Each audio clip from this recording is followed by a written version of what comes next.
नमस्कार। आज द्वितीय थर पर राज्यर माननीय मुख्यमंत्री तथा अर्थमंत्री श्रीजुक्त मोहन चरण माझी महोदय 2026-27 बजेट उपस्थापन करिसेंती। गत वर्ष भरी ए वर्ष मध्य ओडिया संस्कृति परंपरार प्राणकेन्द्र प्रभु जगन्नाथଙ୍କ निकटरे आमे ए बजेट टी समर्पण करुछु एवं पुरी रे 1000 कोटी टंका व्यय विश्वस्तरीय श्री जगन्नाथ संग्रहालय तथा लाइब्रेरी प्रतिष्ठा पाई मध्य ए बजेट रे घोषणा हेछि। एहा सहित गुंडीचा मंदिर, एमआर मठ, रघुनंदन पाठागार रो आध्यात्मिक गौरव को फेरई आनिबा पाई मध्य ए बजेट रे व्यय अटकल रखा जाइछि। ता सहित ओडिशार गौरवमय इतिहास को विश्व दरबार रे पहुंचेबा पाई भुवनेश्वर रे 800 कोटी टंका व्यय रे एक विश्व मानर म्यूजियम प्रतिष्ठा लगी मध्य बजेट रे प्रावधान रही। केवल सेतिक नुहे, आम सामरिक कलार गोटे प्रकृष्ट निदर्शन हेउछि छौ। ये छौर मध्य विकास पाई बारिपदारे मयूरभंज छौ एकाडेमी स्थापन पाई मध्य पदक्षेप निया जाउछि। सेहि भली भाबरे महिमा धर्मर प्रचारक तथा पृष्ठपोषक संत कवि भीम भोईंकर कर्मभूमि खलियापाली को मध्य विकसित करबा पाई 35 कोटी टंकार प्रावधान राज्य सरकार रखिछंती।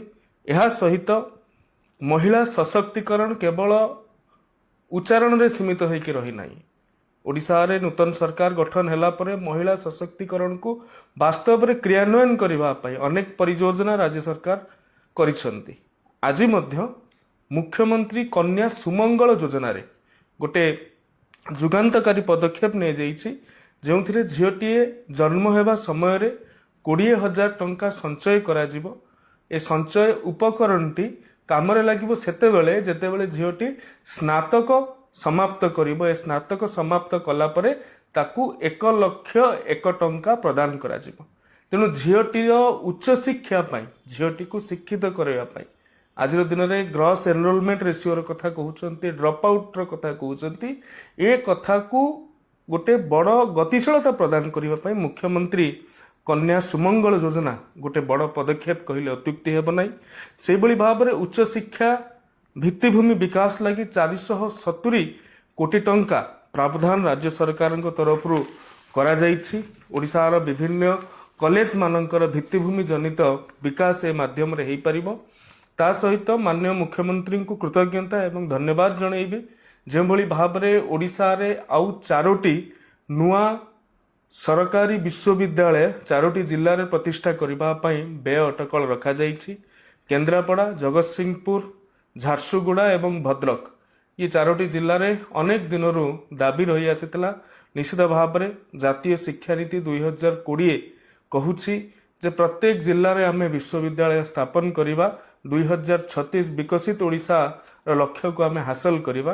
तेणु आमे विकसित ओडिशार लक्ष्य हासिल करिबार दिगरे अग्रसर हेउछंती एवं ओडिशार आउ 4टी जिल्ला रे विश्वविद्यालय स्थापन हबार ए व्यवस्था करा जाइछि। निश्चित भाव में मो हृदयर सहित माननीय मुख्यमंत्री निकट रे कृतज्ञता ज्ञापन करिबी। सेहि भली भाव में उच्च शिक्षा रे मेधावी छात्र छात्री मानक पई ई मेधावृत्ति, फकीर मोहन छात्रवृत्ति, गोपबंधु शिक्षावृत्ति तथा गोटे विशेष वृत्ति विदेश शिक्षावृत्ति जो अनुसूचित जाति एवं जनजातिर पिला माननकु विदेश रे पढ़िबा पई 2 वर्ष को 50 लाख टंका अणफेरस्त भाव में नॉन रिफंडेबल भाव में घोषणा करा जाइछि। निश्चित भाव में ओडिशार वंचित एवं पछुआ अंचलर पिला माने विश्व दरबार रे जाइकी भल भल यूनिवर्सिटी रे पढ़ी पारिबे।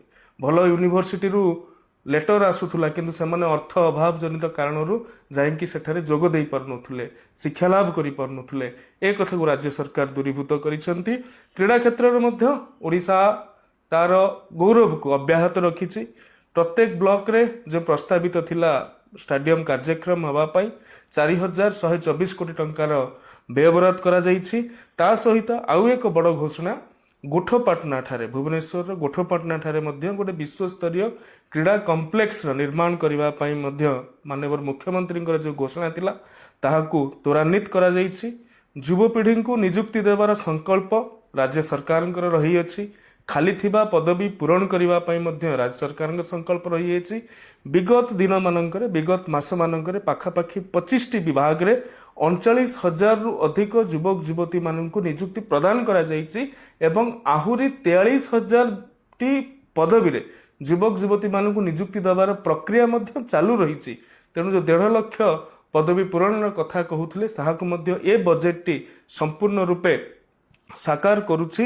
ସଂସ୍କୃତି ଠାରୁ ଆରମ୍ଭ କରି ଶିକ୍ଷା ପର୍ଯ୍ୟନ୍ତ, କ୍ରୀଡ଼ା ଠାରୁ ଆରମ୍ଭ କରିକି ପ୍ରତ୍ୟେକଟି ଭିତ୍ତିଭୂମି ପର୍ଯ୍ୟନ୍ତ ଏବଂ ଓଡ଼ିଆ ଅସ୍ମିତା, ଓଡ଼ିଆ ପରମ୍ପରା, ଓଡ଼ିଆ ସ୍ୱାଭିମାନକୁ ପାଥେୟ କରିକି ଗତିଶୀଳତା ପ୍ରାପ୍ତ କରୁଥିବା ଏ ସରକାର ଓଡ଼ିଶାର ଭାଷା ସାହିତ୍ୟ ସଂସ୍କୃତି ବିଭାଗକୁ ସର୍ବାଧିକ ଏ ପର୍ଯ୍ୟନ୍ତ ସର୍ବାଧିକ ଏଲୋକେସନ ଯେତେଟି ବଜେଟ୍ ହେଇଛି ସେ ମଧ୍ୟରୁ ଏଥର ସର୍ବାଧିକ 614 କୋଟି ଟଙ୍କା ରେକର୍ଡ ଅନୁଦାନ ପ୍ରଦାନ କରାଯାଇଛି ସଂସ୍କୃତି ବିଭାଗକୁ। କ୍ରୀଡ଼ା ବିଭାଗରେ ମଧ୍ୟ ଆମର ଅନୁଦାନ ଗତ ବର୍ଷ ତୁଳନାରେ ବୃଦ୍ଧି ହେଇଛି। ଓଡ଼ିଶାର ଆଜିର ଦିନରେ ଶିକ୍ଷା ଠାରୁ ଆରମ୍ଭ କରିକି ସ୍ୱାସ୍ଥ୍ୟ ପର୍ଯ୍ୟନ୍ତ, ସାଧାରଣ ଲୋକଙ୍କ ସାମାଜିକ ସୁରକ୍ଷା ଠାରୁ ଆରମ୍ଭ କରିକି ଗମନାଗମନ ପର୍ଯ୍ୟନ୍ତ, ପଞ୍ଚାୟତ ରାଜଠୁ ଆରମ୍ଭ କରିକି ରାଜସ୍ୱ ବିଭାଗ ପର୍ଯ୍ୟନ୍ତ, ଗୃହ ବିଭାଗ ପର୍ଯ୍ୟନ୍ତ, ଜଳସମ୍ପଦ ବିଭାଗ ଠାରୁ ଆରମ୍ଭ କରି ଭିତ୍ତିଭୂମି ସମ୍ବଳିତ ଯେତେ ବିଭାଗ ଅଛି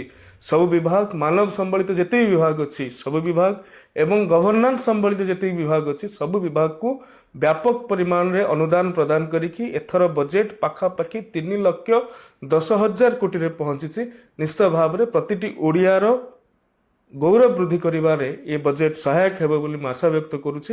ଆଉ ଥରେ ମାନ୍ୟ ମୁଖ୍ୟମନ୍ତ୍ରୀ ମହୋଦୟ ଏବଂ ମାନ୍ୟ ପ୍ରଧାନମନ୍ତ୍ରୀ ମହୋଦୟ ଯାହାଙ୍କର ପରିକଳ୍ପନା ଥିଲା ଗୋଟେ ବିକଶିତ ଓଡ଼ିଶାର ନିର୍ମାଣ କରିବା ପାଇଁ, ପୂର୍ବୋଦୟ କରିବା ପାଇଁ, ତାଙ୍କୁ ମଧ୍ୟ କୃତଜ୍ଞତା ଏବଂ ଧନ୍ୟବାଦ ଜ୍ଞାପନ କରୁଛି। ବନ୍ଦେ ଉତ୍କଳ ଜନନୀ, ଜୟ ଜଗନ୍ନାଥ, ଭାରତ ମାତା କି ଜୟ। ନମସ୍କାର।